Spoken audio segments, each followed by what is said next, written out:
एक पहाड़ी के नीचे रामगढ़ नाम का एक गांव था। गांव के सारे जानवर हरी घास खाने के लिए सुबह उसी पहाड़ी के ऊपर बसे जंगल में जाते और शाम होते होते घर वापस आ जाते थे। हर दिन की तरह लक्ष्मी नाम की एक गाय अन्य गायों के साथ उसी पहाड़ी के जंगल में घास खाने के लिए गई थी। वह हरी घास खाने में इतनी ज्यादा प्रसन्न थी कि वह कब एक शेर की गुफा के पास पहुंच गई, उसे पता भी नहीं चला। शेर अपनी गुफा में सो रहा था और वह पिछले 2 दिनों से भूखा भी था।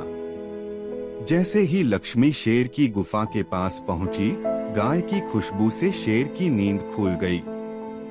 वह शेर धीरे धीरे गुफा से बाहर आया और गुफा के बाहर गाय देखकर खुश हो गया। शेर ने मन ही मन सोचा कि आज उसकी 2 दिनों की भूख मिट जाएगी।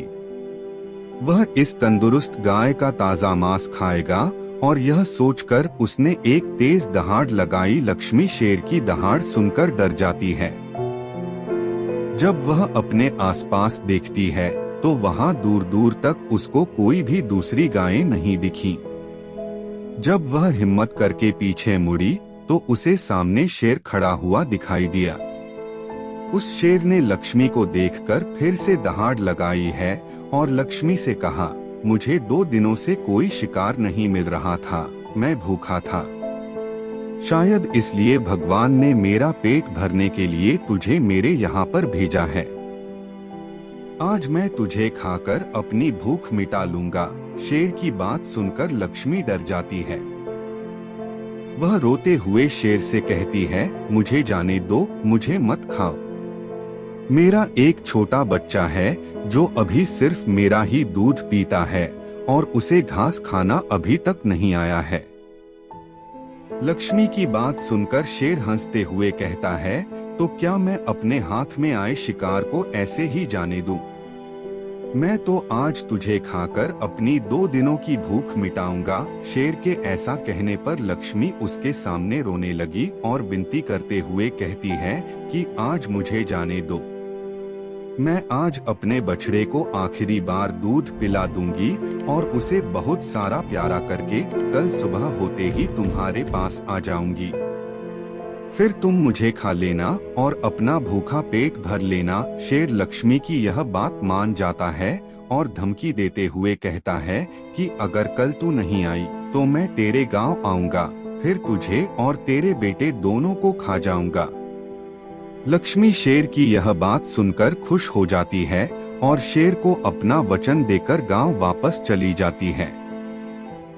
वहां से वह सीधे अपने बछड़े के पास जाती है, उसे दूध पिलाती है और बहुत सारा प्यार करती है। फिर बछड़े को शेर के साथ हुई सारी घटना बताती है और कहती है कि उसे अब अपना ख्याल खुद ही रखना होगा। वह कल सुबह होते ही अपना वचन पूरा करने के लिए शेर के पास चली जाएगी। अपनी माँ की बातें सुनकर बछड़ा रोने लगता है।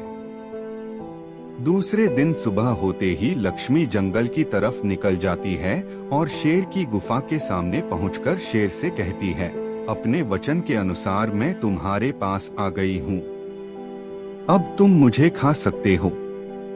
गाय की आवाज सुनकर शेर अपनी गुफा से बाहर निकलकर आता है और भगवान के अवतार में प्रकट होते हैं। वह लक्ष्मी से कहते हैं, मैं तो बस तुम्हारी परीक्षा ले रहा था, तुम अपने वचन की पक्की हो। मैं इससे बहुत प्रसन्न हुआ। तुम अब अपने घर और बछड़े के पास वापस जा सकती हो। इसके बाद वे उस गाय को गौ माता होने का वरदान भी देते हैं और उसी दिन के बाद से सभी गायों को गौ माता कहना शुरू कर देते हैं। कहानी से सीख, हमें जान की बाजी लगाते हुए भी अपने दिए हुए वचन को पूरा करना चाहिए। यही हमारे दृढ़ व्यक्तित्व को दर्शाता है।